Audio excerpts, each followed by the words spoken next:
हाय बच्चों, कैसे हो आप सब। मैं रोशन कुमार आप सबका स्वागत करता हूं आपके अपने यूट्यूब चैनल ई अच्छा पर। बच्चे, आज की क्लास में हम बात करने वाले हैं 2022 और 23 में जो मिड टर्म का एग्जाम हुआ था, SA1 का एग्जाम सीबीएसई ने लिया था, उसमें आए हुए इंपॉर्टेंट क्वेश्चंस की। उसमें जो क्वेश्चंस आए थे उस क्वेश्चंस की जिक्र करने वाले हैं, ताकि जो अभी इस साल जो 2023 और 24 के सेशन में जो बच्चे SA1 का एग्जाम दे रहे हैं, उन बच्चों को थोड़ा आइडिया लग जाए कि किस टाइप का क्वेश्चन SA1 में पूछा जा सकता है। और हाँ, ध्यान रखिएगा, ऐसा नहीं केवल आपको यही पर आइडिया लगेगा कि किस टाइप का क्वेश्चन पूछा जा सकता है, बल्कि मैंने तो कई बार देखा है कि जो पिछले साल प्रीवियस ईयर के जो क्वेश्चंस होते हैं वो सेम टू सेम रिपीट भी कर जाते हैं, है ना। तो आज के क्लास में जो 2022 और 23 का SA1 का मिड टर्म का क्वेश्चन पेपर करने वाले हैं, वो क्वेश्चन पेपर आप सबके लिए बहुत इंपॉर्टेंट होने वाला है। ठीक है, तो आज की वीडियो में हम बात करेंगे बेसिकली सेक्शन ए की। ठीक है ना, हम लोग आज की क्लास में इस वीडियो में पूरा डील नहीं करने वाले हैं, लेकिन हाँ, धीरे धीरे हम लोग 2 से 3 वीडियो में पूरा पेपर डील कर देंगे। ठीक है, और ताकि आप धीरे धीरे चीजों को आसानी से समझ सके और साथ में आपका जो पेपर है उसकी भी तैयारी के लिए आप अपना प्रॉपर टाइम देख सके। तो भैया, सबसे पहले मैं आपको बता दूं यार, पहले ही बता दूं यार, मैं आपको नहीं कहता लेकिन इस बार कह रहा हूं यार, अगर आप चाहते हो कि आपके जो दोस्त है उनका भला हो, आप चाहते हैं कि आपके दोस्त अच्छे मार्क्स लाए, पास हो जाए, तो प्लीज इस वीडियो को उनके साथ जरूर शेयर करना। हो सकता है इससे किसी गरीब बच्चे का भला हो जाए, बेचारे का, मतलब गरीब मतलब पढ़ाई में गरीब बच्चे का भला हो जाए। तो आइए स्टार्ट करते हैं आज की क्लास और देखते हैं कि आज की क्लास में जो क्वेश्चन पेपर है, ये पेपर उसको हम कैसे डील करते हैं, और डील करेंगे किसको, पार्ट ए में सेक्शन 1 को। ठीक है, तो आइए स्टार्ट करते हैं क्लास, है ना।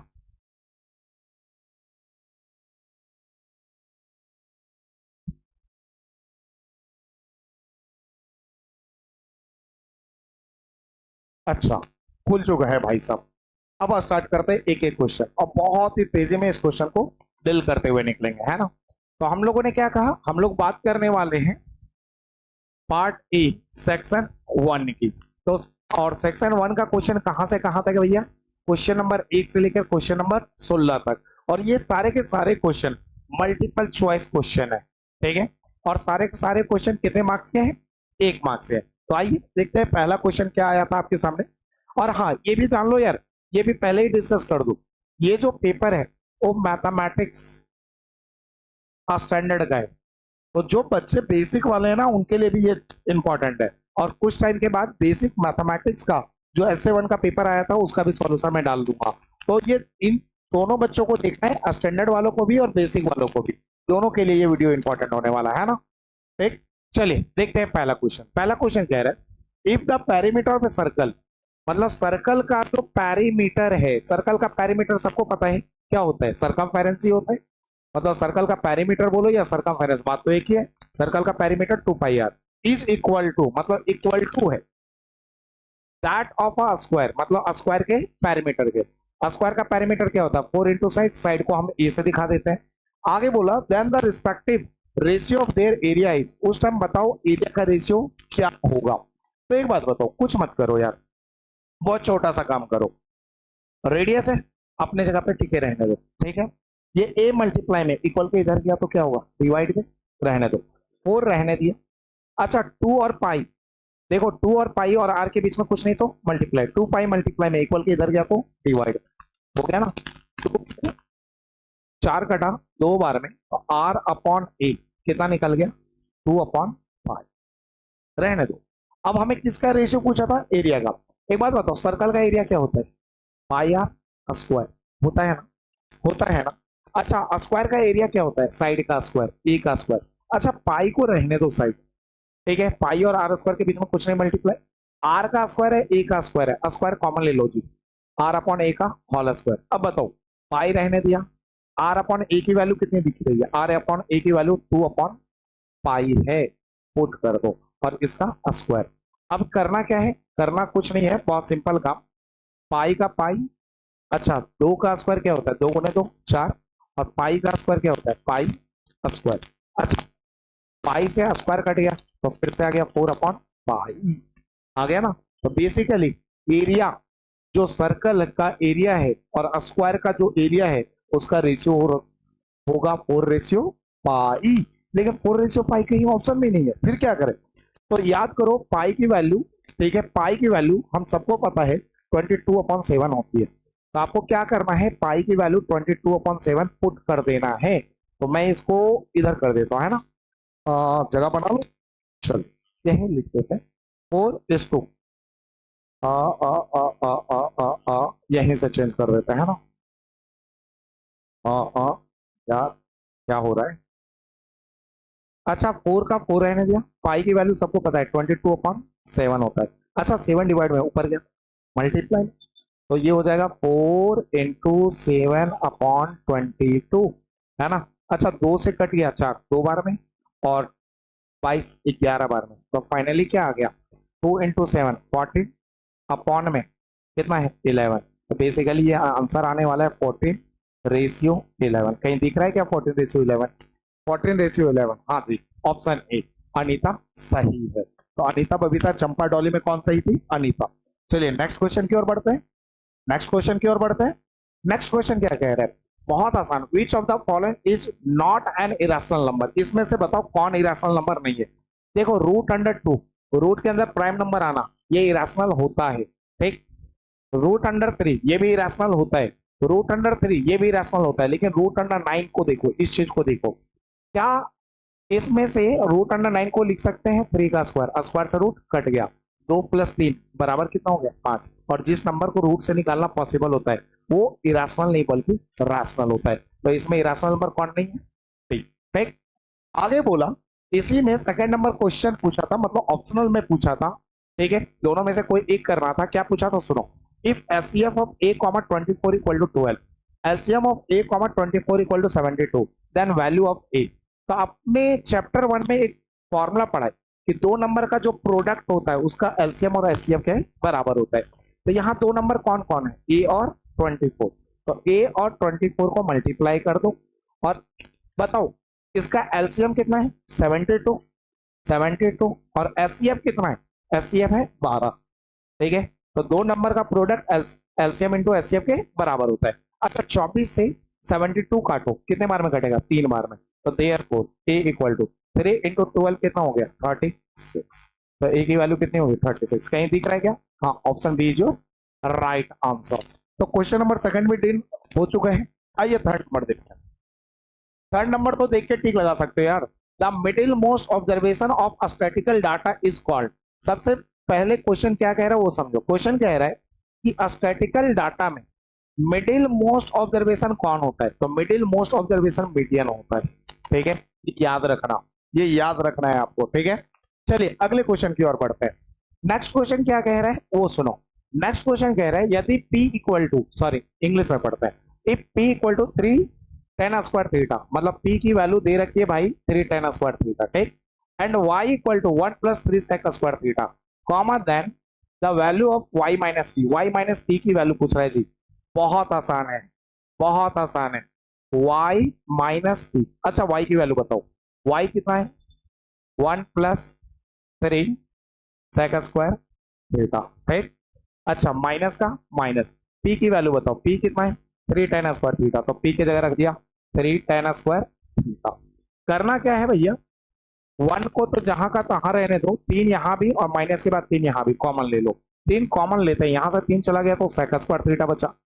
ध्यान से सुनिएगा, माइनस का माइनस, यहां से 3 चला गया तो tan² थीटा बचा। अच्छा 1 का 1 + 3 का 3 ब्रैकेट मतलब मल्टीप्लाई। अच्छा sec² theta - tan² theta, formula तो पढ़ा ही होगा, ट्रिगो में 1 होता है। तो 1 + 3 × 1 कितना हो गया 3, और 1 + 3 कितना होता है 4। कहीं है क्या ऑप्शन में? हाँ, Champa, Champa is your right answer. Clear है ये बातें, अच्छे से समझ में आ गई। नेक्स्ट क्वेश्चन की ओर बढ़ते हैं। Question number 5। क्वेश्चन नंबर 5 में भी दो क्वेश्चन पूछा है, पहले पहला देखते हैं फिर इसका और वाला देख लेंगे पार्ट, ठीक है। If 10 of the polynomial 5x² + 13x + k is reciprocal of other, ठीक है। आगे बोला comma then value of k is. बहुत आसान है, बोल रहा है कि ये जो पॉलिनोमियल दिया गया है, ये पॉलिनोमियल देखो मैक्सिमम पावर 2 है तो ये क्वाड्रेटिक है। और क्वाड्रेटिक के दो जीरोज होते हैं। कितने जीरोज होते हैं? दो। एक अल्फा और दूसरा बीटा। पहला जीरो अल्फा और दूसरा जीरो बीटा। और क्वेश्चन कह रहा है कि 1 जीरो जो है इस पॉलिनोमियल का वो रेसिप्रोकल है अदर। मतलब एक जीरो जो है वो दूसरे का रेसिप्रोकल। अगर अल्फा अल्फा है तो बीटा इसका रेसिप्रोकल होगा, मतलब 1/अल्फा होगा। अब एक बात बताओ, अल्फा और बीटा दे रखे, जब भी ध्यान से सुनना, मेरी बात को गौर करना, जब भी रेसिप्रोकल वाला क्वेश्चन हो, ठीक है ना, तो आपको एक ही रिलेशनशिप निकालना है और वो रिलेशनशिप है alpha into beta product of zero का। ठीक है, ऑलवेज ये ध्यान रखना है, क्योंकि इसमें जब आप अल्फा की वैल्यू अल्फा पुट करते हो और बीटा की वैल्यू 1/अल्फा पुट करते हो तो ये कैंसिल आउट हो जाता है और आंसर आसानी से मिल जाता है। और एक और बता दे रहा हूं, इसके साथ एक और क्वेश्चन पूछता है जो आपसे पूछ सकता है। क्वेश्चन में ये भी बोलता है कि if 1 zero of the polynomial is negative of other. जब क्वेश्चन में बोले कि रेसिप्रोकल ऑफ अदर, ध्यान से सुनना, मेरी वर्ड को सुनना, मेरी वर्ड को गौर करना, रेसिप्रोकल पूछे तो अल्फा अल्फा मानना और बीटा 1/अल्फा। और जब नेगेटिव पूछे, बोले एक जीरो दूसरे का नेगेटिव है, तो अल्फा को अल्फा मानना और बीटा को माइनस अल्फा मानना। ठीक है ना, और उस टाइम सम ऑफ जीरोस का रिलेशन यूज करना। ठीक है ना, तो नेगेटिव जब बोले एक जीरो दूसरे का नेगेटिव है तो सम ऑफ जीरोस यूज करना है, और एक जीरो दूसरे का रेसिप्रोकल है तो वहां प्रोडक्ट ऑफ जीरोस यूज करना है ना। तो अभी फिलहाल रेसिप्रोकल बोला है तो प्रोडक्ट ऑफ जीरोस वाला रिलेशन यूज किया। क्या होता है फॉर्मूला? C/A, यही होता है ना। अब C की वैल्यू निकाल लेते हैं भाई। अब C की वैल्यू कैसे निकाले? स्टैंडर्ड फॉर्म सबको पता है, ax² plus bx plus c equal to क्या होता है? 0। अब बताओ, x² के बराबर, तो a इक्वल टू कितना होगा भाई? ठीक, कॉमा x के बराबर, b बराबर कितना हो गया? 30 है, कॉमा c की वैल्यू कितनी हो गई? k, और c बराबर हो गया k। अब बताओ, अल्फा की वैल्यू कितनी थी? अल्फा अल्फा था, बीटा 1/अल्फा, alpha alpha into into beta 1/अल्फा इक्वल टू c कितना है? c हमारा k है और a 5 है। c के जगह k अपॉन a के जगह 5। अच्छा, अल्फा मल्टीप्लाई में अल्फा डिवाइड में कट गया 1 इक्वल टू k अपॉन 5। अच्छा, 5 डिवाइड में इधर गया तो मल्टीप्लाई में 5 बन जा 5 इक्वल टू k। तो k की वैल्यू कितनी निकल गई? k की वैल्यू निकल गई 5। कहीं है क्या ऑप्शन में? हाँ, option A Anita is your right answer. Clear है ये बात है? चलो, अब इसका और वाला भी देख लेते हैं कैसे सॉल्व करते हैं। If x minus 2 is a factor of x² minus 5x plus 2a, comma then value of a is. Question कह रहा है x माइनस 2 जो है वो इसका फैक्टर है। तो जब भी कोई चीज इसका फैक्टर हो ना तो इसको इक्वेट करवा दो जीरो से। x माइनस 2 को इक्वेट करवाएंगे अगर जीरो से तो -2 इक्वल के उधर गया तो +2, और जो ये 2 आया इसको उठाकर इस इक्वेशन में रखो। ये इक्वेशन क्या है बताओ तो? ये इक्वेशन है, बोर्ड पे देखो, x² minus 5x plus 2a और इक्वल टू 0 ले लो। अब x के जगह पे कितना रखना है? 2, तो x के जगह पे रख दो 2 का स्क्वायर, 5 और x के बीच में कुछ है मल्टीप्लाई, x के जगह 2 प्लस 2a बराबर क्या हो गया? 0। क्लियर है ये बात है? कलर चेंज कर लेते हैं, थोड़ा मजा आए, है ना। अब आगे देखो, 2 का स्क्वायर 2 गुने 2 कितना होता है? 4, माइनस का माइनस, 2 5 जा 10, ठीक है ना। ओहो ओहो ओहो ओहो ओहो, है ना। इसका भी कलर चेंज कर लेते हैं। अच्छा, 2 का स्क्वायर 2 2 जा 4, माइनस का माइनस, 2 इंटू 5 कितना हो गया? 10। अच्छा, प्लस में 2a इक्वल टू 0, प्लस में 2a इक्वल टू 0। अच्छा बताओ, -10 में +4 गया तो -6 प्लस 2a बराबर 0। अच्छा, -6 इक्वल टू इधर आया तो +6, 2a बराबर 6। एक बात बताओ, a बराबर कितना होगा? 6 रहने दिया, 2 और a के बीच में कुछ नहीं मल्टीप्लाई, 2 मल्टीप्लाई में इक्वल के इधर गया डिवाइड में, 2 से 6 कटा 3 बार, a बराबर कितना आ गया? 3। तो a की वैल्यू कितनी होगी? 3। कहीं है ऑप्शन में क्या? हाँ, Anita is right answer. Clear है ये बात है? उम्मीद है यहां तक अच्छे से समझ में आ गया। नेक्स्ट क्वेश्चन की ओर मूव करते हैं। क्वेश्चन नंबर 6 क्या कह रहा है? The area of 2 circles are in the ratio. अच्छा, एक बात बताओ, 2 सर्कल है, ये पहला सर्कल और ये दूसरा सर्कल। इस सर्कल का अपना रेडियस होगा तो मान लेते हैं r1, इस सर्कल का अपना रेडियस होगा, मान लेते हैं r2। और क्वेश्चन में बोल रहा है इनका एरिया का रेशियो है, तो सोचो पहले सर्कल का एरिया क्या होगा? पाई r1 का स्क्वायर, ठीक। दूसरे सर्कल का एरिया क्या होगा? पाई r2 का स्क्वायर। क्लियर है ये बात है? रेशियो का मतलब डिवाइड होता है। कितना दे रखा है रेशियो? 25। इज टू 16, तो 25/16, ठीक। अच्छा आगे बोला then ratio of their circumference का रेशियो पूछा, कुछ मत करो यार, पाई ऊपर भी और पाई नीचे भी कट गया, R1 और R2 का स्क्वायर है। अच्छा एक बात बताओ, दोनों का स्क्वायर है, स्क्वायर कॉमन ले लो क्या, R1/R2 का होल स्क्वायर, अरे यहाँ भी दो यहाँ भी दो, पावर में पावर कॉमन ले लिया, इक्वल टू 25 कितने का स्क्वायर है, 5 का, और 16 कितने का स्क्वायर है, 4 का, आ गया ना, दोनों का स्क्वायर कॉमन ले लो, तो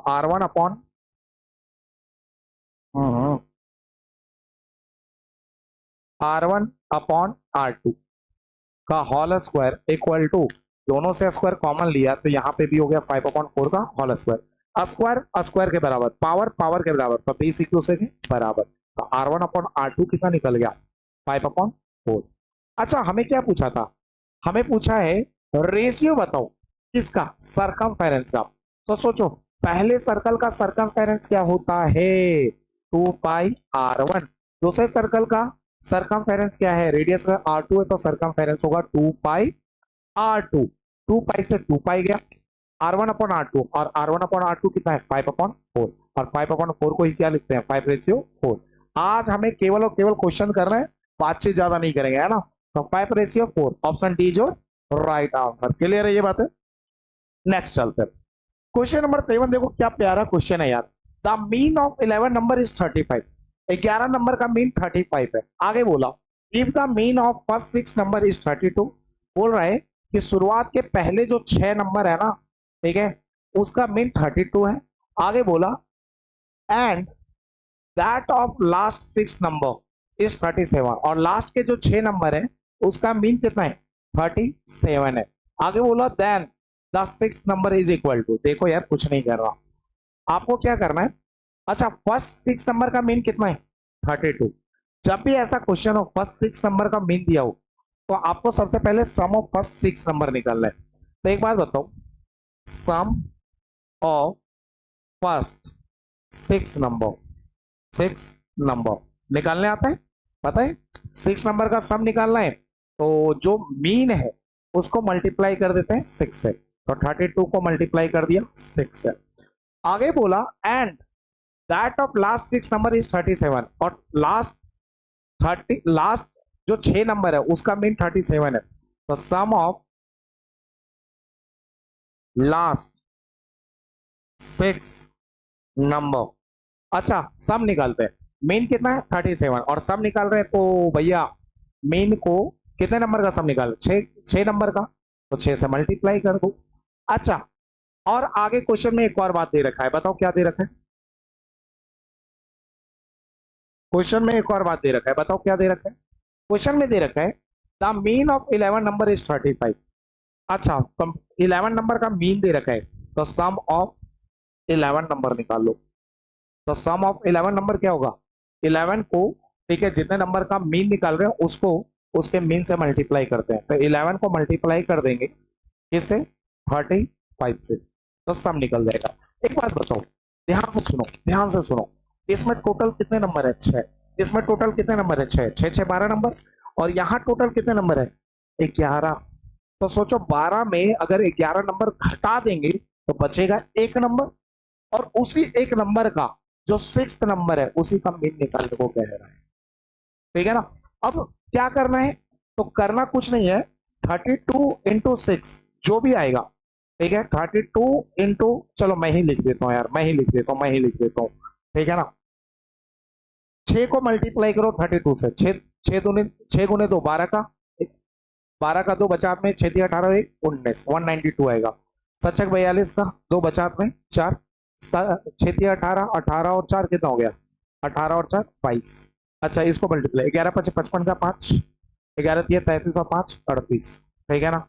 आपको करना क्या है, इन दोनों को प्लस करना है, प्लस करना है, बताओ इन दोनों को प्लस करेंगे तो कितना आएगा 2 + 2 4, अच्छा 9 और 2 11, 11 का 1 बचा में 1, 1 और 2 3, 3 और हाथ में बचा था 1 4, और ये जो 385 है, ठीक है, इसको इसमें क्या करनी है माइनस, और माइनस करेंगे तो कितना मिलेगा भैया, तो ये मिलेगा आपको एक उधार लिया 14 में 5 गया तो 9, ठीक है 0 बचा, एक उधार लिया 10 में 8 गया तो 2 और 3 में 3 गया 0, 29। तो जो थर्ड नंबर है, सॉरी जो सिक्स्थ नंबर है, वो आपका क्या होगा 29। ठीक है, तो हमेशा ध्यान रखना इस टाइप के क्वेश्चन में बहुत सिंपल कर, जो पहले 6 नंबर का मीन दे रखा है उसका सम निकालो, जो लास्ट 6 नंबर का मीन दे रखा है उसका सम निकालो, और जो 11 नंबर का मीन दे रखा है उसका सम को माइनस कर दो। ठीक है ना, तो ध्यान रखना फर्स्ट 6 नंबर के मीन का सम निकालो, लास्ट 6 नंबर के मीन का सम निकालो, इन दोनों को ऐड कर दो, और लास्ट 6 नंबर का, ठीक है, लास्ट लास्ट सॉरी लास्ट कह रहा हूं, फिर से सुनो, भावनाओं में कुछ ज्यादा बहक गया। पहले 6 नंबर का आपको मीन दे रखा है तो उसका सम निकालो, जो यहां निकाला। लास्ट 6 नंबर का मीन दे रखा है तो उसका सम निकालो, जो यहां निकाला।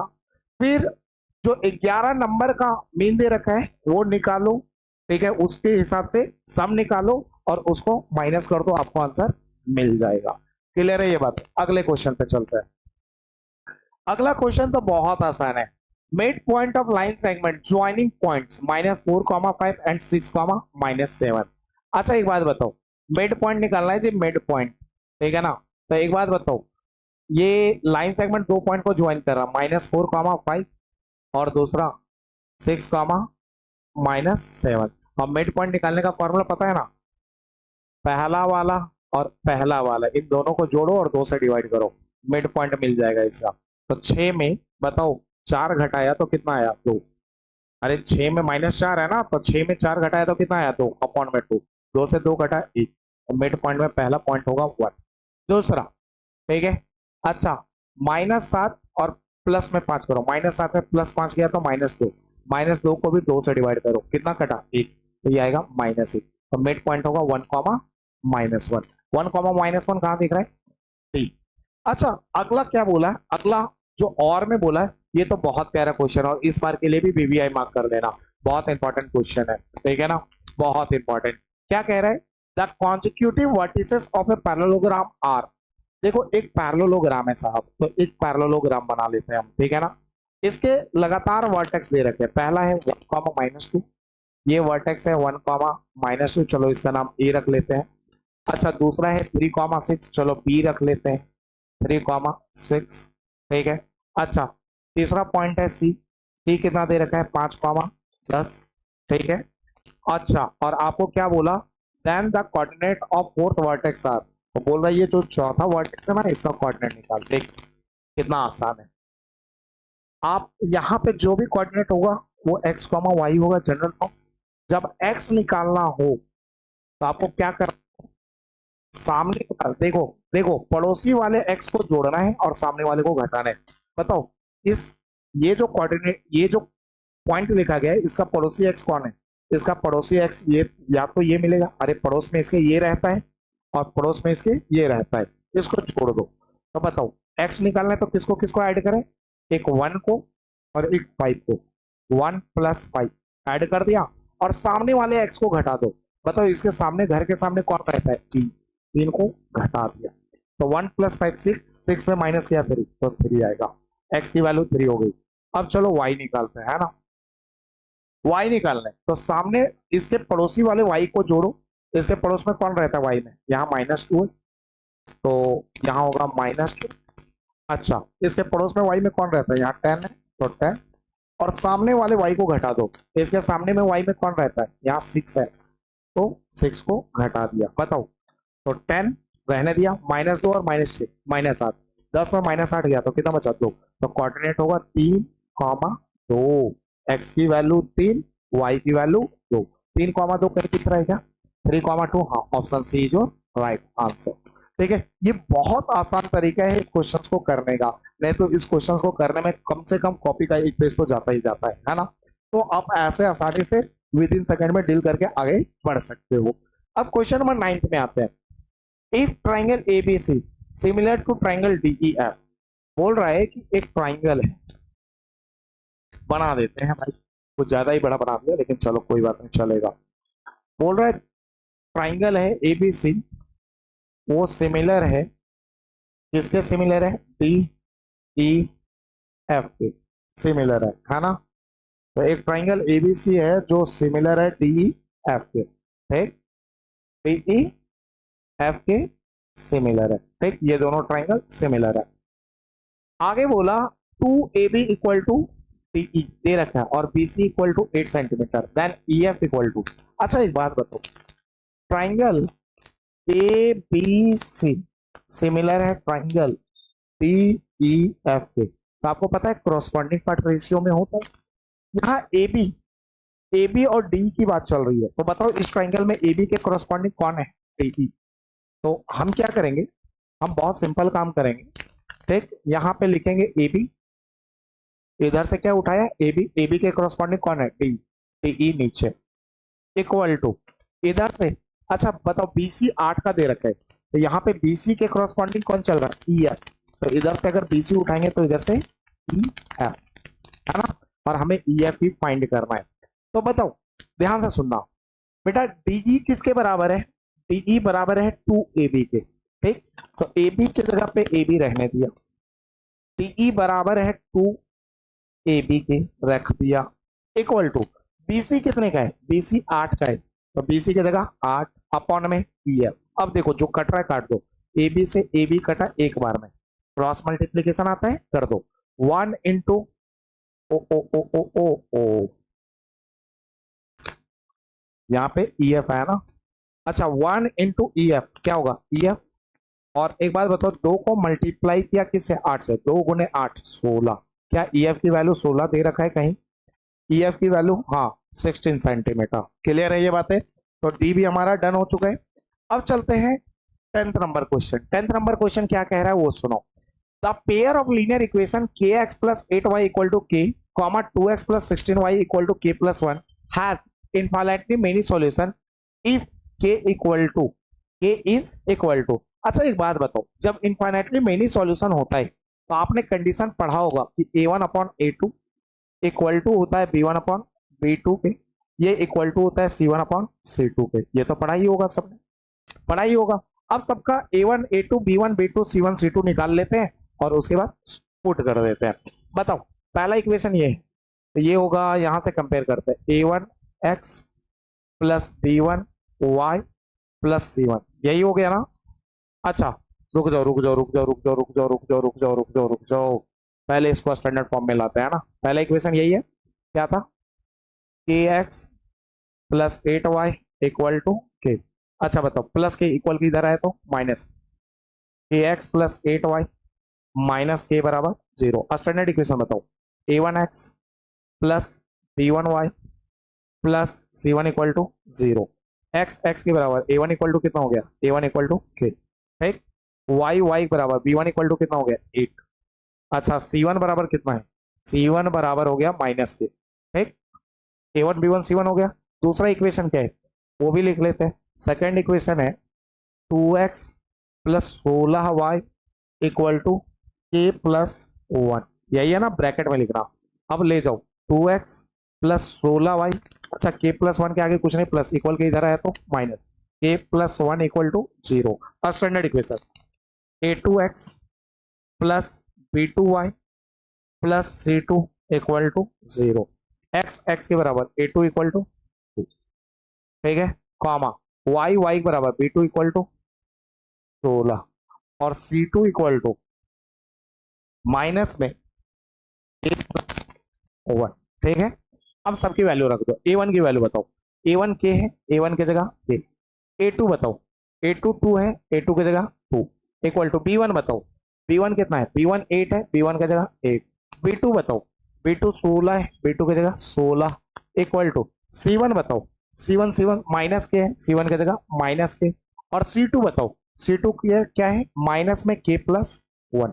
अच्छा एक बात बताओ, माइनस दोनों में कट गया। अब बताओ कौन सी ऐसी वैल्यू है जिसको पुट करने पे ये सारी वैल्यू बराबर आ जाए। चलो पहले k की वैल्यू ऐसा करता है ना, k की वैल्यू हम 1 रख के 2 रखते हैं। 2 सोचो, k की जगह 2 रखा, यहाँ 2 रखा तो 2/2, अगर k की जगह 2 रखा तो 2/2 कितना देगा? 1 देगा। और यहाँ पे 8 का मान 8 दूनी 16, ये 1/2 देगा। क्या 1/2 के बराबर होगा? नहीं। मतलब जो हमने ये ऑप्शन पुट किया है, ऑप्शन से ऐसे क्वेश्चन को ऑप्शन से पुट किया करो, ये गलत है। तो कौन सा पुट करें? बी। चलो अब क्या पुट करते हैं? k की जगह 1। सोचो k की जगह यहाँ 1 रखा, अपॉन में कितना है 2, इक्वल टू 8 1 जा 8, और 8 के टेबल में 16 दो बार में, ये भी बराबर आ गया। वाओ, के की जगह 1 रखा, और यहाँ के की जगह 1, 1 प्लस 1, 1 प्लस 1, के की जगह 1 प्लस 1, और 1 प्लस 1 सबको पता है 1 प्लस 1 कितना होता है 2, तो मैं डायरेक्ट रख दूं 1 प्लस 1 कितना हो गया 2, और सारे बराबर आ गए। मतलब कौन सी वैल्यू पुट करने पे आया 1, 1 इसका राइट आंसर है। आगे क्वेश्चन क्या बोला, how many solution does a pair of linear equation y equal to 3 and y equal to 0 has. ये बड़ी इंटरेस्टिंग क्वेश्चन है। देखो यार, जब y इक्वल टू 3 बोले तो आप क्या करना है कि y इक्वल टू जो भी बोला है, y इक्वल टू कितना बोला है -3, तो सबसे पहले y इक्वल टू -3 का लाइन ड्रॉ करो। तो सोचो ये x होता है, ये x डैश होता है, ये y होता है, ये y डैश होता है। अब सोचो y इक्वल टू थोड़ा सा नीचे बड़ा ले लेते हैं, है ना, थोड़ा सा बड़ा कर लेते हैं, हमारे लिए ज्यादा आसानी होगा। ये हो गया ठीक। y इक्वल टू कितना है -3, y इक्वल टू -3। सोचो -3 ये ओरिजिन है, ये -1 होगा, ये -2 होगा, तो ये क्या होगा -3, और जो लाइन जा रहा होगा y इक्वल टू -3 का लाइन यहां से कहीं जा रहा होगा, ये हो गया y इक्वल टू -3। अच्छा एक बात बताओ, y इक्वल टू कितना है 0, y इक्वल टू 0 का मतलब होता है कि ये जो x एक्सिस है, ये जो x एक्सिस है यही अपने आप में y इक्वल टू 0 है, ठीक है ना। तो एक बात बताओ, क्या इन दोनों लाइन ने एक दूसरे को कहीं कट किया, नहीं किया, तो इसके सॉल्यूशन हो सकते हैं, नो, इसके कोई भी सॉल्यूशन नहीं होंगे। क्लियर है ये बात है। तो ध्यान रखिएगा, जब दो लाइन एक दूसरे को कट करें तब सॉल्यूशन होता है, ठीक है ना, अगर कट ना करे तो सॉल्यूशन नहीं होता। और इसको पकड़ने का बड़ा आसान रास्ता है, बताता हूं। जब दोनों में y की वैल्यू दे, यहां भी y दे यहां भी y दे, तो नो सॉल्यूशन, यहां भी x दे यहां भी x दे तब भी नो सॉल्यूशन। अगर एक x और एक y दिया है तो सॉल्यूशन होगा, ठीक है ना, एक सॉल्यूशन होगा। ठीक, अगर तुम्हें लीनियर इक्वेशन दिया है जैसे x plus y equal to something, x minus y equal to something, ठीक है ना, तो उसको फिर कंडीशन के हिसाब से चेक करेंगे, आपने तो पढ़ा ही होगा, ठीक है, a1 upon a2 equal to b1 upon b2 not equal to c1 upon c2, इस टाइप के कंडीशन पढ़े हो ना, उसके भी यहाँ पे चेक करेंगे। तो फिलहाल अभी तो अगला क्वेश्चन चलते हैं। अगला क्वेश्चन क्या बोला, अगला क्वेश्चन बोला a quadratic polynomial whose sum of the zeros is 5। अच्छा, क्वाड्रेटिक पॉलिनोमियल के दो जीरोज होते हैं अल्फा और बीटा, और क्वेश्चन में सम ऑफ द जीरोज दिया है। सम ऑफ द जीरोज का मतलब होता है अल्फा प्लस बीटा दिया है, कितना दिया है भाई 5। आगे बोला one of the zero is 0, मतलब एक जीरो मान के चलो अल्फा है, ठीक है, और एक जीरो क्या है इसका 0 है, मतलब अल्फा इसका 0 दिया है। सोचो जिस दिन अल्फा यहाँ 0 रख देंगे तो प्लस बीटा बराबर 5, तो बताओ बीटा की वैल्यू कितनी निकलेगी, 0 प्लस बीटा, बीटा बराबर में कितना निकलेगा 5, बीटा की वैल्यू 5 निकलेगी। अब क्वेश्चन में क्या बोला, क्वेश्चन में बोला, ध्यान से सुनना, क्वेश्चन में क्या बोला, अभी तक हमें ये नहीं पता कि क्वेश्चन में निकालना है क्या, फिर से पढ़ो क्वेश्चन और तब पता चल जाएगा। अ क्वाड्रेटिक पॉलिनोमियल बोल रहा है, एक क्वाड्रेटिक पॉलिनोमियल, मतलब आपको बेसिकली क्वाड्रेटिक पॉलिनोमियल पूछ रहा है, वो सम ऑफ जीरोज इज 5, मतलब सम ऑफ जीरोज 5 दिया था, and one of the zeros is 0, और एक जीरो आपको दिया था। तो हमने ये वाला जो डाटा है यहां से लेकर के यहां तक, इसके हेल्प से हमने क्या निकाल लिया, एक अल्फा निकाल लिया, एक बीटा। अब हमें निकालना है क्वाड्रेटिक पॉलिनोमियल, तो करना कुछ नहीं है, x square minus alpha plus beta into x plus alpha into beta. पढ़े हो ना, एक्स स्क्वायर रहने दिया, अल्फा प्लस बीटा बताओ, अल्फा प्लस बीटा कितना है भाई 5, तो अल्फा प्लस बीटा की जगह 5, एक्स का एक्स प्लस अल्फा कितना है, अल्फा 0 है, अल्फा की जगह 0, इंटू का इंटू, बीटा कितना है 5, 5, तो एक्स स्क्वायर माइनस 5x। अच्छा, 0 को 5 से मल्टीप्लाई करो 0, फाइनल आंसर कितना है एक्स स्क्वायर माइनस 5x, क्योंकि 0 को जोड़ेंगे तो कोई फर्क पड़ेगा नहीं। एक्स स्क्वायर माइनस 5x कहीं दिख रहा है क्या, हाँ डॉली सही है, option D is your right answer. Question number 12 देख रहे हैं, the x-axis divides the line segment joining the point 5, 2 and 6, -3 internally. The ratio. Question कह रहा है कि एक लाइन सेगमेंट है जो दो पॉइंट 5, 2 और दूसरा 6, -3 को ज्वाइन कर रहा है, और इसको एक लाइन डिवाइड कर रही है, और ये जो लाइन डिवाइड किया ना ये अपने आप में एक्स एक्सिस है। कौन है, एक्स एक्सिस। और आपको पूछ रहा है कि जो एक्स एक्सिस डिवाइड करेगी इसको इस पॉइंट पे, तो इधर वाला m1 होगा और इधर वाला m2 होगा, तो वो रेशियो बता दो क्या है m1 m2। भाई अगर इस क्वेश्चन को बनाने लगे ना तो कम से कम 1.5 बनने लगेगा, और एमसीक्यू में पूछा है भाई, इतना टाइम कौन खराब करेगा। तो ध्यान रखना, जब भी किसी लाइन सेगमेंट को ज्वाइन करने वाले, ध्यान से सुनना, किसी भी दो पॉइंट को ज्वाइन करने वाले लाइन सेगमेंट को अगर एक्स एक्सिस डिवाइड करे तो रेशियो का सीधा फॉर्मूला याद कर लो, m1 upon m2 equal to minus में y1 अपॉन y2। ये भैया कैसे आया, कैसे आया, कभी लॉन्ग वीडियो पढ़ाऊंगा, पूरा चैप्टर पढ़ाऊंगा, उस वीडियो में मैं अच्छे से एक्सप्लेन कर दूंगा कैसे आया, ठीक है। बाकी प्लेलिस्ट में जाकर के आप रियल नंबर का वीडियो चेकआउट कर सकते हो, पॉलिनोमियल का वीडियो चेकआउट कर सकते हो, और साथ में साइंस के भी वीडियो पड़े हुए हैं, एसएसटी के भी वीडियो पड़े हुए हैं, और अभी कोऑर्डिनेट ज्योमेट्री का वीडियो अपलोड हो रहा है, तो उसको भी जरूर देख लेना अगर वीक है तो। अच्छा बताओ, माइनस y1 कितना है, आपको पता है ये होता है x1 और ये होता है y1, इधर वाला क्या होता है x2 और ये y2। अच्छा y1 कितना होता है, y1 कितना है 2, तो y1 की जगह चिपका डालो 2। अच्छा y2 कितना है, y2 है -3, y2 की जगह चिपका डालो -3, माइनस से माइनस कटा तो ये दे दिया 2/3, और 2/3 को ही क्या कहते हैं 2:3। कहीं दिख रहा है क्या, हाँ ऑप्शन बी बबीता ही जो राइट आंसर।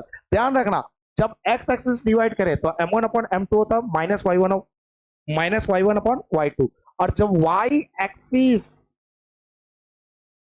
डिवाइड करे, ठीक है ना, क्या डिवाइड करे भाई, y एक्सिस डिवाइड करे, ठीक है, तब m1 अपॉन m2 का रेशियो होता है -x1 अपॉन x2, याद कर लेना, ठीक है ना। चलो आगे बढ़े, चलिए क्वेश्चन नंबर 13। क्वेश्चन नंबर 13 क्या कह रहा है, sum of two number is 12 and there difference is 6, the larger of the two number is, बोल रहा है कि भैया इन दोनों नंबर में जो लार्जर नंबर है वो क्या है। तो बताओ, एक बात बताओ, दो नंबर की बात हुई है, ठीक, चलो दो नंबर मान लेते हैं भैया, लेट लार्जर नंबर x मान लिया एंड स्मॉलर नंबर y मान लिया। अब क्वेश्चन दोबारा पढ़ते हैं, सम ऑफ टू नंबर इज 12, बोला ये दोनों नंबर जो है ना इनको जोड़ोगे ना तो 12 मिलेगा भाई, तो दोनों का सम 12 है, ठीक है। आगे बोला देयर डिफरेंस इज 6। अच्छा एक बात बताओ, डिफरेंस पॉजिटिव है या नेगेटिव, ये बड़ी इंटरेस्टिंग बात है, डिफरेंस पॉजिटिव है या नेगेटिव, पॉजिटिव, तो पॉजिटिव है तो बड़े नंबर में हमेशा छोटे नंबर को घटाया गया है। ये कैसे पता आपको भैया, एक बात बताओ, मैं कहूं 5 में 3 घटाओ तो कितना आएगा 2, अगर मैं बात बोलूं 3 में 5 घटाओ तो कितना आएगा -2, तो छोटे में अगर बड़ा घटाएंगे तो आंसर नेगेटिव आ रहा होगा, अब बड़े में छोटे घटाएंगे तो पॉजिटिव, तो आंसर यहाँ पॉजिटिव है, तो मतलब बड़े में छोटा घटाया, मतलब एक्स में वाई घटाया, ठीक। हमें क्या निकालना है, लार्जर नंबर, तो आपको करना क्या है, एलिमिनेशन मेथड तो पढ़ा है, +y -y खत्म, x 2x, और भाई बताओ 12 + 6 18, 2 से 18 कटा 9 बार में, तो x की वैल्यू कितनी हो गई 9, x इक्वल टू 9, ठीक है, x इक्वल टू 9। देखो मैं क्वेश्चन के साथ साथ कुछ बेसिक कॉन्सेप्ट भी बताते जा रहा हूं, उसको भी ध्यान रखना। देखो, if the difference between the circumference and diameter of a circle is 45, बोला डिफरेंस है, किसके बीच का डिफरेंस है, सर्कमफेरेंस और डायमीटर ऑफ सर्कल। अच्छा बताओ, सर्कल का सर्कमफेरेंस क्या होता है 2πr। अच्छा डिफरेंस का मतलब क्या होता है माइनस, और क्या है डायमीटर, सर्कल का डायमीटर क्या होता है 2r, और कितना डिफरेंस है भाई 45। सबसे पहले जो भी बोला चुपचाप आर निकाल के रख लो, बताओ बताओ बताओ बताओ बताओ आर कैसे निकाले, आर ऐसे करते हैं 2π यहाँ, सॉरी एक काम करते हैं 2 और आर यहाँ भी, 2r यहाँ भी, 2r कॉमन ले लेते हैं, ठीक है, 2r कॉमन ले लेते हैं, 2r चला गया तो ये बचा पाई, यहां से 2 और r चला गया तो क्या बचा पाई, माइनस का माइनस, यहां से 2r चला गया, कुछ नहीं बचा, सबका मालिक 1, 45। अच्छा 2r रहने दिया, पाई की वैल्यू सबको पता है 22/7 -1 इक्वल टू 45। अब करना क्या है, करना क्या है, बहुत सिंपल सा काम करना है, 2r रहने दिया, ठीक। अब सुनो यहाँ पे एलसीएम ले लो, 22 का 22 माइनस का माइनस, 7 × 1 कितना होता है भाई 7, अपॉन में 7 है 7 इक्वल टू 45 इक्वल टू 45। अच्छा एक बात बताओ, 2r ब्रैकेट का मतलब मल्टीप्लाई, ब्रैकेट का मतलब मल्टीप्लाई। अच्छा 22 में अगर 7 घटाया तो 15 बट्टे में 7 इक्वल टू 45। अच्छा r बराबर 7 डिवाइड में इधर गया तो मल्टीप्लाई में 45 × 7। अच्छा 2 और 15 मल्टीप्लाई में इक्वल के इधर गया तो डिवाइड में 2 × 15, 15 से 45 घटा 3 बार में, ठीक है, तो बताओ आर बराबर कितना हो गया, 3 × 7 21, और अपॉन में कितना है भाई, एक अपॉन में 2 है, रेडियस निकल गया 2। पूछा क्या है, then circumference of the circle is, बताओ सर्कल का सरकमफेरेंस क्या होता है, 2πr, 2 का 2, पाई की वैल्यू 22/7, पाई और आर के बीच में कुछ नहीं मल्टीप्लाई, आर की वैल्यू 21/2, आर की जगह 21/2। अब देखो 2 से 2 कटा, 7 से 21 3 बार में, 22 × 3 कितना हो गया, 66 सेंटीमीटर। कहीं है क्या, हाँ, option B is your right answer. आइए क्वेश्चन नंबर 15 देखते हैं। क्वेश्चन नंबर 15 बोला है sine alpha plus beta equal to 0। भाई साइन अल्फा प्लस बीटा कितना दे रखा है, 0। एक बात बताओ, बस इतना बता दो, साइन में 0 किसकी वैल्यू होती है, सबको पता है, साइन 0 डिग्री की, साइन साइन के बराबर, तो अल्फा प्लस बीटा 0 डिग्री के बराबर। क्लियर है ये बातें। अच्छा एक बात बताइए, ध्यान से सुनिएगा, प्लस अल्फा इधर छोड़ो, अल्फा रहने देते हैं, बीटा के आगे प्लस है, इक्वल के इधर आया तो माइनस, अल्फा बराबर माइनस बीटा। हमें पूछ रहा है then cos alpha minus beta can be written as, बोल रहा है कॉस अल्फा माइनस बीटा को क्या लिख सकते हैं, तो बताओ कॉस का कॉस, ध्यान से सुनना, कॉस का कॉस। एक और चीज है, ध्यान से सुनिएगा। अच्छा एक बात बताओ, मैं तुमसे एक छोटा सा क्वेश्चन पूछता हूँ, छोटा सा क्वेश्चन, एक काम करते हैं ना, तो मैं एक फॉर्मूला बताऊंगा तो वो तुम्हारे लिए ज्यादा हो जाएगा, तो आप ऐसा करो ना, बीटा की वैल्यू निकाल लो, ठीक, अल्फा के आगे कुछ नहीं, प्लस इक्वल के इधर आया तो माइनस, बीटा इक्वल टू, ठीक है, माइनस अल्फा। अब देखो अल्फा का अल्फा रहने दिया, माइनस का माइनस, बीटा की वैल्यू कितनी है, माइनस अल्फा, बीटा की जगह माइनस अल्फा। कोई डाउट्स है क्या, अब पुट कर दो cos alpha minus into minus plus alpha. अब बताओ अल्फा प्लस अल्फा क्या होता है, 2 अल्फा, कहीं 2 अल्फा है क्या, हाँ जी, option c is your right answer, Champa is your right answer. और ये देखते हैं क्वेश्चन क्या कह रहा है। क्वेश्चन नंबर 16 कह रहा है, ध्यान से सुनिएगा, AC equal to 8 centimetre, DF equal to 14 centimetre. ओ तेरी के, मैं तो हिंदी वाला पढ़ रहा हूँ, चलो ये पढ़ते हैं इंग्लिश वाला।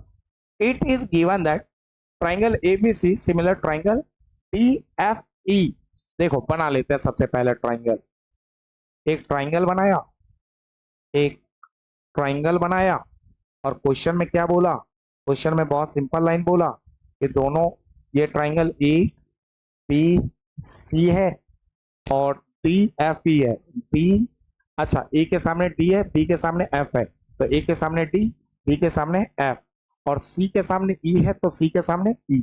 ये लिखना बहुत जरूरी है तरीके से। एंगल A 45 है, भाई चलिए 45 डाल दिया, ठीक, आगे एंगल C 35 है, एंगल C 35 डाल दिया, ठीक, आगे बोला AB 7 का है, AB कितने का है, 7 का है, अच्छा AC 8 का है, AC कितने का है, 8 का है, अच्छा DF ये 14 का है, ठीक, then which of the following is true, बोल रहा है इसमें से कौन सही है। तो एक काम करो, बहुत छोटा छोटा काम करो, देखो ध्यान से सुनो। अच्छा एक बात बताओ, ट्राइंगल में तीनों एंगल कितने का होता है, 180 का, तो 45 और 35 मिलके कितने हो जाएंगे, 80 डिग्री। सोचो 80 अगर ये हो गया तो 180 में अगर 80 चला गया तो ये अकेला कितने का होगा, 100 का होगा, निकालो, ध्यान से सुनना। तो इसके सामने वाले लिख दो, ये 45 तो ये भी 45, सिमिलर ट्राइंगल में एंगल सेम चलता है, ये 100 तो ये भी 100, ये 35 तो ये भी 35 हो गया। अच्छा 7 का डबल ये 14 है तो 8 का डबल ये 16 होगा, ठीक है ना। अब देखो, अब बताओ क्या बोला, DE 16 होना चाहिए, क्या DE 16 है, हाँ, एंगल F 70 का होना चाहिए, एंगल F तो 100 का है, ऑप्शन ए गलत है। EF 13 का होना चाहिए, 13 तो कहीं दूर दूर तक ना है भाई, हटा दो। अच्छा EF 13 का होना चाहिए, 13 कहीं दिख रहा है क्या, बोल जाओ भाई ये भी। अच्छा DE 16 का, DE 16 का है। अच्छा angle F 100 degree, angle F 100 degree है, मतलब option D is your right answer, ठीक है। कुछ चीजें ऑप्शन से भी चेक करना होता है ना। अब इसका और वाला देखो क्वेश्चन क्या कह रहा है, in given figure PS upon S cube, ये जो फिगर दे रखा है इसमें ये जो PS है, PS ये PS, ठीक है, अपॉन एस क्यूब ये एस क्यूब, ठीक, बराबर है PT अपॉन PR के, इसके बराबर है। एंगल PST ये वाला एंगल बराबर है angle PR cube, angle PR cube इस एंगल के, बोला triangle P Q are is an कौन, ये जो ट्राइंगल पी क्यू आर है वो क्या है, आइसोसेलेस है, स्केलेन है, इक्विलेटरल है या राइट एंगल ट्राइंगल है? कुछ मत करो, बहुत सिंपल बहुत सिंपल। अच्छा एक बात बताओ, एक बात बताओ, हम कुछ नहीं कर रहे, बहुत छोटे छोटे काम कर रहे हैं, उस छोटे छोटे काम को देखो क्या कर रहे हैं, इन दोनों ट्राइंगल को सिमिलर कर रहे हैं। एक कौन कौन सा triangle, triangle PST and triangle P Q are, ये सिमिलर है। कैसे भैया, बताता हूं कैसे। अच्छा अब एक बात बताओ, इस चीज को गौर करो, इस चीज को, ठीक है, इस चीज को गौर करो। ठीक, अब जो इस ये दिए रखा है data P S upon S Q equal to P T upon, ठीक है, टी आर, ये दे रखा है ना, ये दे रखा है ना, दोनों साइड +1 कर दो। अगर जैसे ही +1 करोगे, ठीक है, +1 करोगे, ठीक है, तो कहानी क्या आएगी वो देखो। एलसीएम लो, पीएस रहने दिया, एलसीएम लो, एलसीएम लो, एलसीएम। लेकिन एक गड़बड़ हो गई है, गड़बड़ क्या हो गई है वो बताता हूं, बताता हूं, बहुत छोटा सा गड़बड़ है।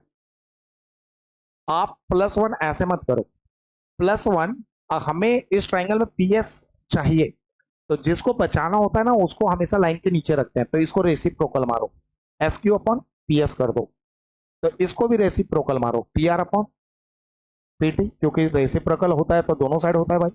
अब +1 करो, अब कहानी बन जाएगी, देखो S Q upon PS +1 equal to TR upon PT +1। अब एलसीएम ले लो, तो एस क्यू प्लस पीएस बन जा, पीएस अपॉन में पीएस, अच्छा इक्वल टू टीआर का टीआर प्लस का प्लस पीटी बन जा, पीटी अपॉन में पीटी, अच्छा एस क्यू प्लस पीएस।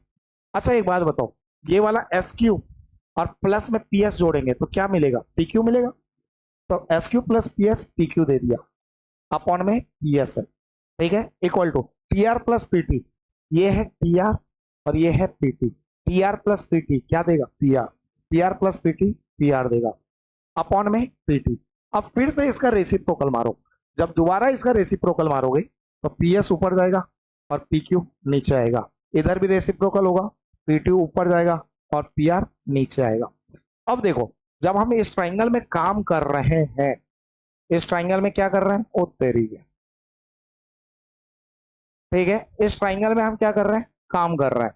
तो इस ट्राइंगल में जब हम काम कर रहे हैं, ठीक है, तो हमने सबसे पहले क्या किया, इसका क्रॉसपोंडिंग साइड रेशियो में किया। देखो इस ट्राइंगल का पीएस, पीएस के क्रॉसपोंडिंग कौन है, पी क्यू, और इस ट्राइंगल का पीटी, पीटी के क्रॉसपोंडिंग कौन है, पी आर, ये रेशियो में हुआ भैया अपनी मर्जी से, अरे यहां लाया ना PS upon PQ equal to PT upon P R, PS upon PQ equal to PT upon P R, और साथ में पी पी एस टी में एंगल पी आ रहा है, पी क्यू आर में एंगल पी आ रहा है, तो एंगल पी दोनों में क्या हो गया, एंगल पी कॉमन हो गया, और जब कॉमन हो गया भाई तो होगा क्या, वो सुन लो, और बड़ी इंटरेस्टिंग चीज, ठीक है, ये क्वेश्चन डिटेल में इसलिए बता रहा हूं ताकि अगली बार जब मिले ना तो निपटा के निकल लो सीधा तुम पेपर से तुरंत।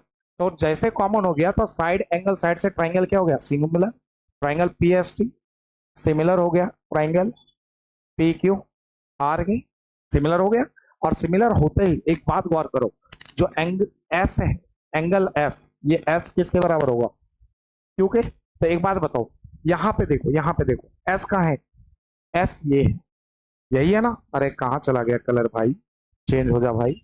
तो देखो एंगल एस कौन सा है, इस ट्राइंगल में एंगल एस ये है, और ये एंगल एस किसके बराबर होगा, एंगल क्यू के, एंगल एस जो होगा वो बराबर होगा एंगल क्यू के, मतलब पी क्यू आर में एंगल क्यू के, ठीक, ये वाला एंगल इसके बराबर, ध्यान से सुनना, ये वाला एंगल जो है, ये वाला एंगल वो इसके बराबर है, और साथ में कुछ क्वेश्चन में दिया था एंगल पी एस टी किसके बराबर है, एंगल पी आर क्यू के, देखो एंगल पी एस टी ये वाला एंगल बराबर है एंगल पी आर क्यू के, इस एंगल के बराबर है, तो ये एंगल इसके बराबर दे रखा है, ये एंगल इसके बराबर हमने लाया, तो ये दोनों एंगल आपस में बराबर, और किसी भी ट्राइंगल में दो एंगल बराबर मतलब वो अपने आप में क्या होता है, आइसोसेलेस होता है।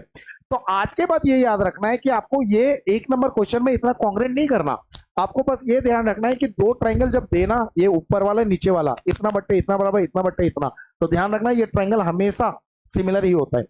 जब भी आपको दो ट्रायंगल देना इस टाइप से, तो दो ट्रायंगल को सिमिलर नहीं करना। आपको बस ध्यान रखना ऊपर वाला ट्रायंगल जो ये छोटा वाला ट्रायंगल है, ये बड़े वाले ट्रायंगल के क्या होता है, सिमिलर होता है। और उसके बाद, और सिमिलर ऐसे ही होता है पी एस टी और पी क्यू आर, उसके बाद corresponding side corresponding angle equal करके बाकी जो बोला है वो निकाल लो। ठीक है, तो हमने यहां तक खत्म कर दिया भाई, बाकी सारी चीजें बता दी। तो उम्मीद है यहां तक सारी चीजें समझ में आ चुकी होंगी आपको। तो हम लोग पार्ट वन का सेक्शन जो टू है, जिसमें हम केस स्टडी क्वेश्चन को डील करेंगे, वो अगली क्लास में क्वेश्चन डील करेंगे, है ना। हमने कर दिया कवर, और केस स्टडी क्वेश्चन जो कवर करेंगे ना, वो भी बहुत इंपॉर्टेंट होगा। ध्यान रखना, ये पेपर आपका बेस बना रहा है कि मिड टर्म में किस टाइप से क्वेश्चन आएगा, कैसा क्वेश्चन आएगा, उसका बेस बना रहा है। और साथ में बेस ही नहीं बना रहा भाई, बहुत बार पीवाई क्यू बोला था ना स्टार्टिंग में, रिपीट करता है, ये रिपीट भी करेगा। तो मिलते हैं अगली वीडियो में। ओके।